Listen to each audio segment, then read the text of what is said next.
Assalamualaikum warahmatullahi wabarakatuh. Silakan berdoa dulu.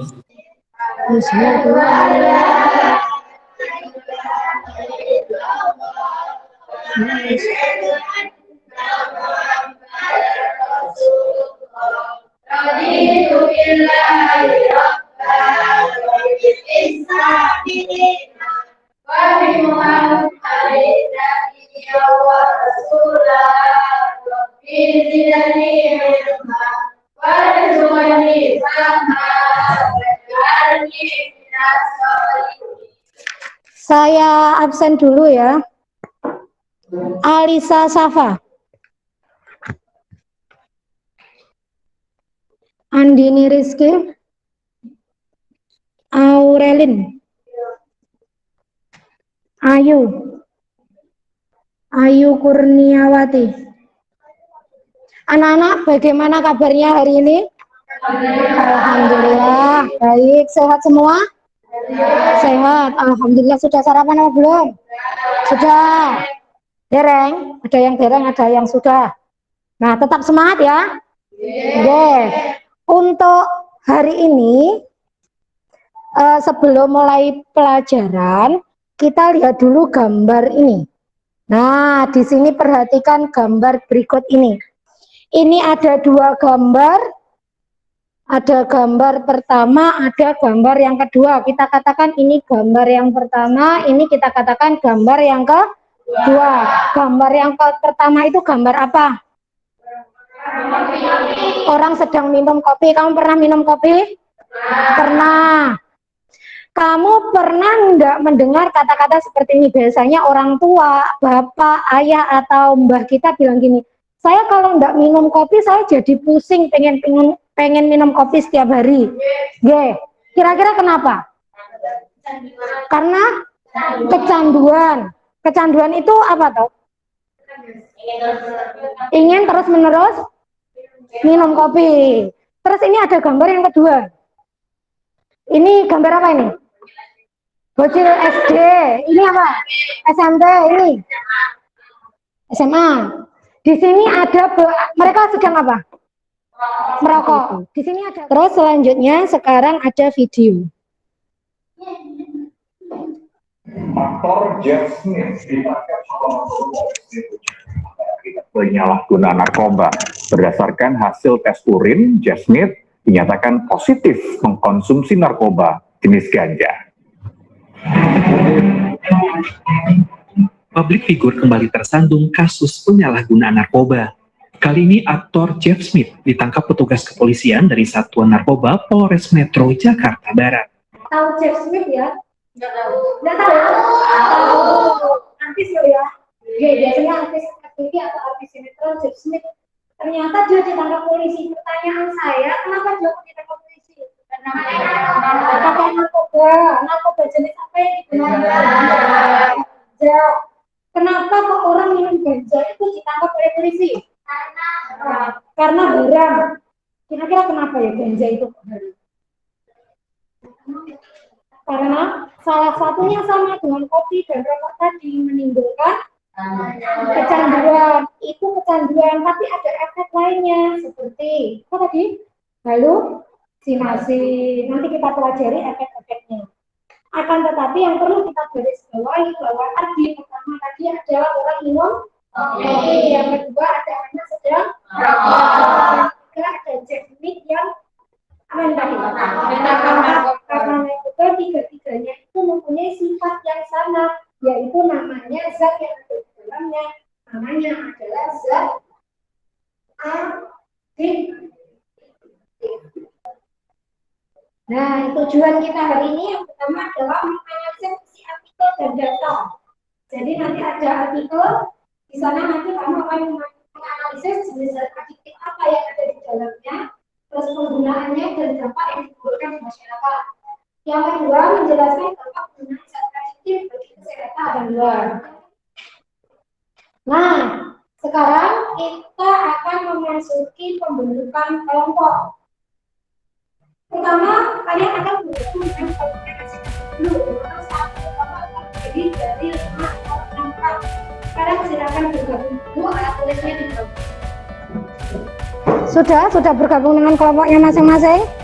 Ya, kalau sudah, sekarang per kelompok saya kasih LKPD dan penomorannya.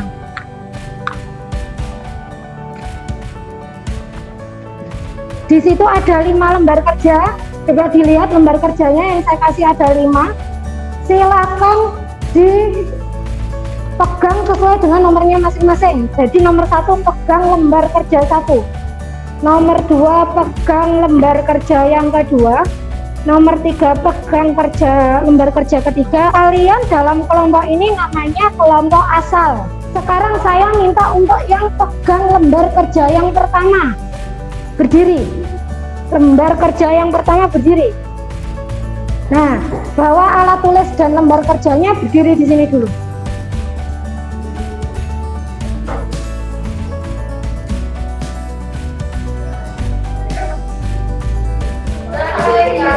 Yang lembar kerja kelima di sini. Sama lembar kerja. Sekarang kamu lihat di situ sudah ada LKPD-nya masing-masing per kelompok. Kalau LKPD yang pertama tadi di mana duduknya yang pertama tadi? Di sini tentang apa judulnya dibaca, Mbak? Ya, kafein dalam kopi dan teh kelompok 2. LK yang kedua tentang apa judulnya? Rokok. LK 3, mana LK 3? Judulnya? Alkohol. LK 4? Jenis narkotika dan psikotropika. Kelima? Ya, dampak narkotika dan psikotropika. Silahkan dicari berapa menit untuk kelompoknya. Saya kasih waktu 15 menit ya. Silahkan dikerjakan. Setiap orang harus menulis jawabannya. Silahkan didiskusikan.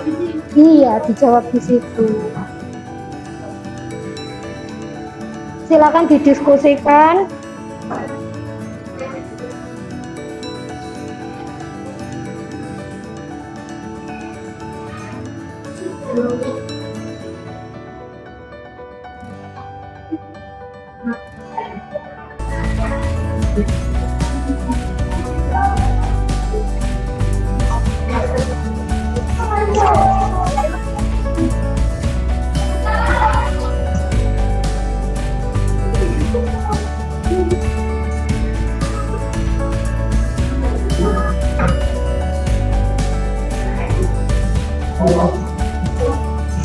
Sampai nomor berapa? 3. Satu ada kesulitan. Gimana, Bu? Ini bisa 1 ini. Terus ada lagi untuk perharinya berapa yang diminum itu loh. Kan ada kan? Nah, itu ada ini kan. Nanti sudah ketemu jawabannya. Setelah ini nanti persiapan untuk kembali ke kelompok awal. Ini namanya kelompok ahli, artinya sampai dikumpulkan dengan nomor yang sama, membahas satu subtopik. Nanti kembali lagi ke kelompok asal. Nanti di kelompok asal kalian membahas satu set LK yang jumlahnya 5 tadi. Ya, setelah itu nanti kita sampun. Sekarang kalian jadikan satu lembar kerjanya, kalian diskusikan. Apakah kira-kira ada jawaban dari teman kalian yang kurang betul? Itu nanti silakan dibaca, didiskusikan kembali. Saya kasih waktu 10 menit ya.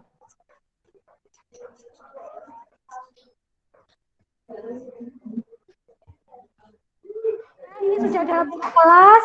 Sekarang kita presentasi. Presentasinya dimulai dari yang membaca lembar kerja pertama oleh kelompok mana tadi? Kelompok A ya. Silakan untuk kelompok A, tepuk tangan untuk kelompok A.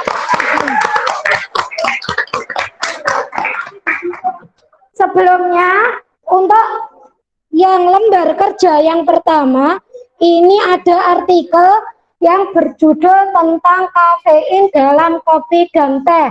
Tadi kalian sudah menganalisis isi artikel.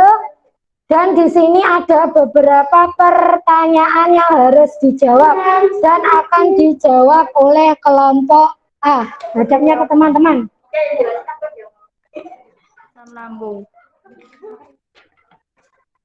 Bagaimana batas konsumsi dari kopi perharinya sesuai dengan artikel di atas?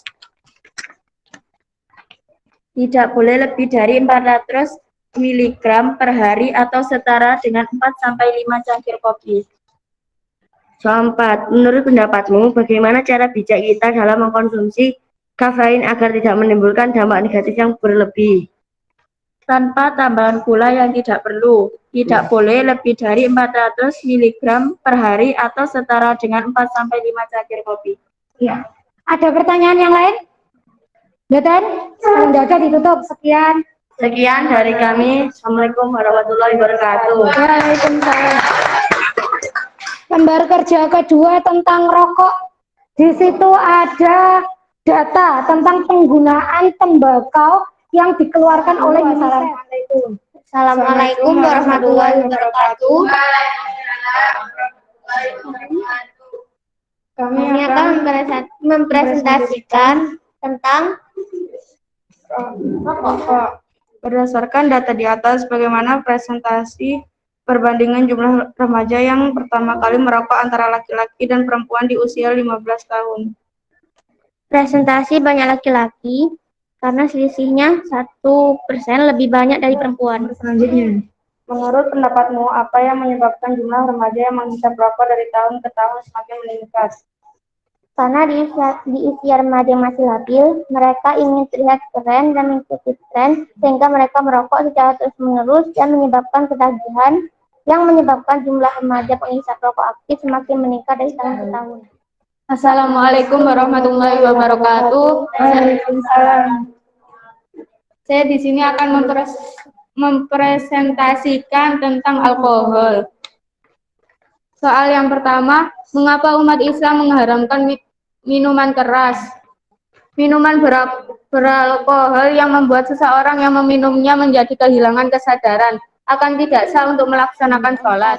Buatlah beberapa usulan pendapat tentang cara menghindari minuman keras. Jawab. Yang pertama, mendekatkan diri pada Tuhan Yang Maha Esa. Yang kedua, menolak ketika ditawari minuman keras. Ketiga, mencari tahu bahayanya minuman keras. Sudah? Ada pertanyaan? Apa dampak dari penggunaan sabu-sabu? Kecanduan, halusinasi. Jika dosis lebih tinggi, dapat menyebabkan sesak napas dan kematian. Sekian dari saya. Assalamualaikum warahmatullahi wabarakatuh.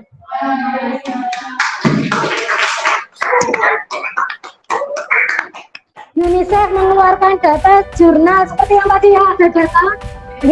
Data yang pertama tentang paparan asap rokok ya. Yang kedua adalah kemauan remaja untuk berhenti merokok. Di sini ada 4 pernyataan. Kamu cari per pernyataan ini betul apa salah? Apa maksudnya?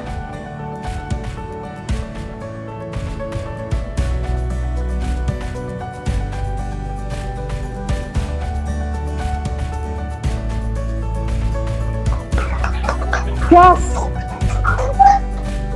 Oke, kalau sudah kita akhiri dulu, tapi kita simpulkan. Kita hari ini belajar tentang apa? Rokok. Zat apa? Zat Adiktif. Apa itu zat adiktif? Zat ya. Ya, betul.